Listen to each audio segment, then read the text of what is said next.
This next section, anyone who knows me knows that I love to fish.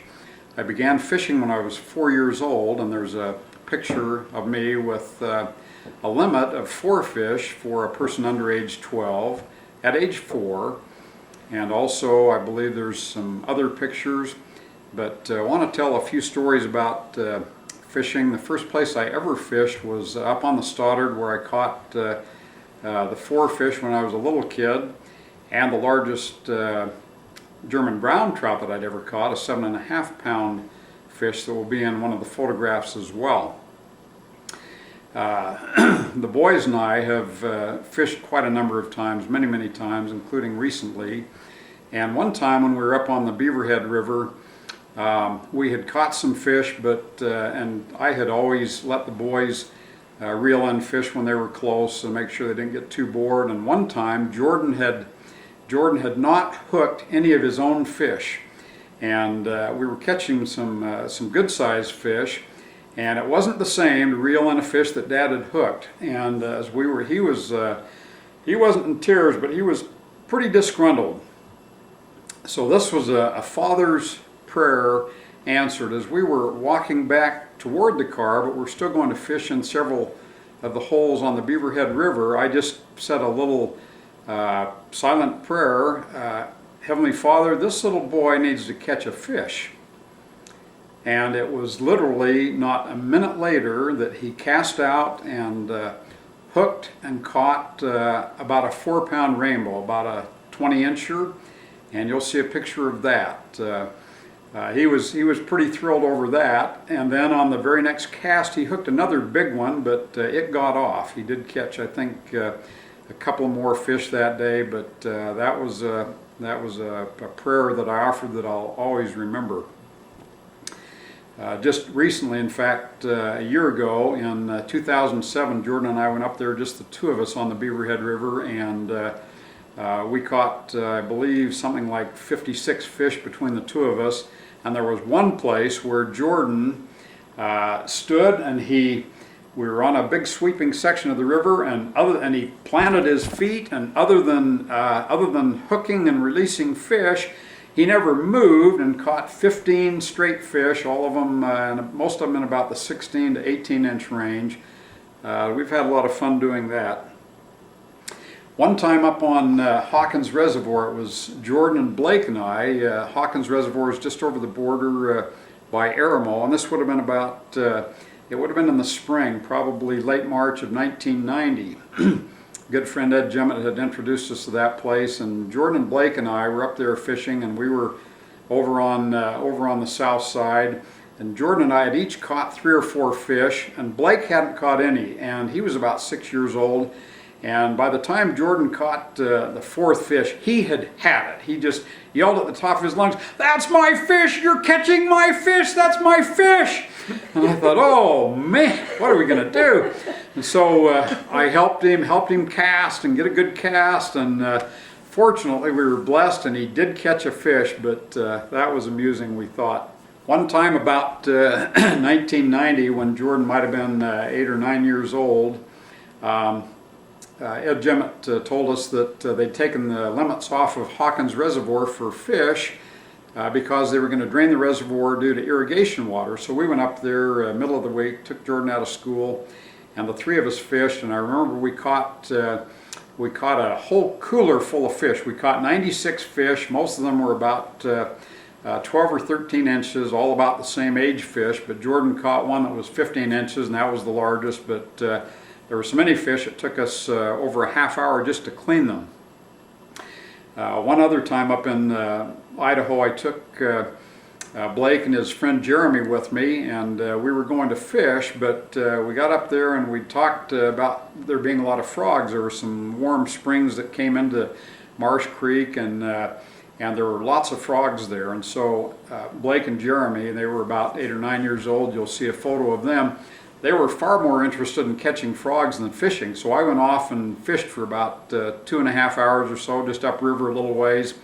And when I came back, they had caught about at least 2 dozen frogs, and they had them all in milk containers, and then we dumped them out, and there's a picture of those that you'll see.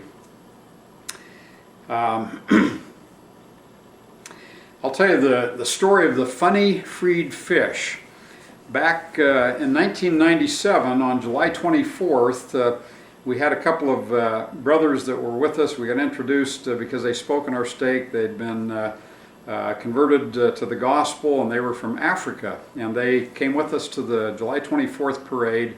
And they also came back to Grandma and Grandpa Nelson's for the annual 24th picnic. Well, Dallas came a little later, and as Dallas came, I introduced them to Dallas to Thomas Matumbo and Phil Malala. And I knew that Dallas had gone fishing up on the Weber River that morning. He didn't come to the parade. And I asked him how fishing was, and he said, "Oh, it was pretty good. I caught 15. And I said, "What'd you do with them?" And he said, "I let them go. I let them all go." And they laughed and laughed. Phil and Tom laughed their heads off. You couldn't have told them anything funnier in the world, because when they went fishing, it was to catch something to eat, and they may fish for hours and hours or all day just to catch enough to eat. So for him to let them go, you couldn't have told them anything that would have tickled them more than that. This one is titled, All I Want for Christmas is a Frozen Carp. When back about, this would have been about 1988, Bruce Smith had caught some big carp, had seen some big carp on near an inlet of Immigration Creek into the Jordan River, and he told me about them. So one Saturday I took Colette and Dallas down with me, and we caught some of these large carp. They were so big that it scared Dallas. He might have only been 6, 7 years old at the time, and they were so big, a lot of them were about 15, 18 pounds, that it scared him. Well, we kept a couple of those, and I froze them, put them in our freezer, and then I got the bright idea that it would be really good to give one of them as a present. So one of our friends, in fact our bishop, Roland Nebeker, we decided that we'd give him the frozen carp. So we had to get a long box about that long and put the carp in there. Wrapped it all up, nice bow and everything. No card, no from, to you, from anybody, but just a little card, and it said, "Do not open until Christmas." And then Travis, I drove the getaway car because Travis wasn't old enough, and Travis was the delivery man. So we pulled up to Nebeker's, and it was just perfect so that I could pull ahead behind a fence. Travis went up, dropped off the present, left it there, and that was all we knew. He jumped in the car and away we went. We did hear a report back in January. We had a Ward Temple night. Of course, the bishop was there, being the bishop, and as I recall, it was at, can't recall whose house it was at, but I remember there were several people standing around. We were getting our food. We'd have a dinner, then we'd go to a temple session, and I think Mel Murphy was there, Max Lundberg was there. Anyway, they were standing around in the kitchen, and I could just tell that Roland was telling the story. He said, you should have seen what I got for Christmas. Somebody wrapped up a present, and it was a great big old stinky carp. And I walked up just with a straight look on my face, and he says, "I'm pretty sure it was Ken Dyer." And actually I'd written now that I remember it, I wrote a little poem, about an 8-line poem, something like, "May this lunker from the gorge, a gourmet's delight, fill your family's hearts with glee, and be a gourmet's delight." And I think it was about 8 lines. Anyway, I didn't say anything else. And then about 2 years later, it was about 2 years later, I never confessed to him, but on a High Council speaking assignment in Granite View Ward, I was one of the speakers. And so I got up, and about the first thing I said was, I have to make a confession to Bishop Nebeker. And I said, about 2 years ago, there was a special frozen carp that appeared under his tree as a special Christmas present. And he always blamed it on Ken Dyer, but it was actually me. I didn't turn around as I said that, but people after the meeting said Bishop Nebeker was so embarrassed for some reason over that he just turned as bright as Jordan's vest here. It was just, he was just bright red. So that was a pretty good practical joke there.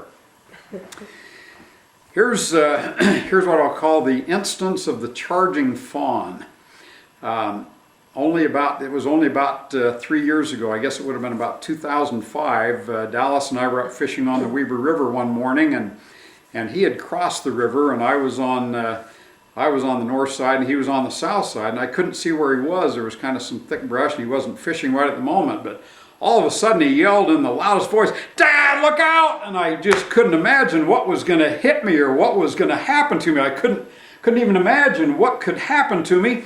And just as he said that, a little fawn came charging out from about where his voice was, and it charged right across the river, and I was up a little embankment, and that was the natural place to come out of the river, and the fawn just charged right up, and it got about 6 feet away from me, and before it saw me, I could have tackled it, but I was afraid it would bite me, so I didn't. But it just, as soon as it saw me, it fell and hit on its butt, and away it went, just as fast as could be.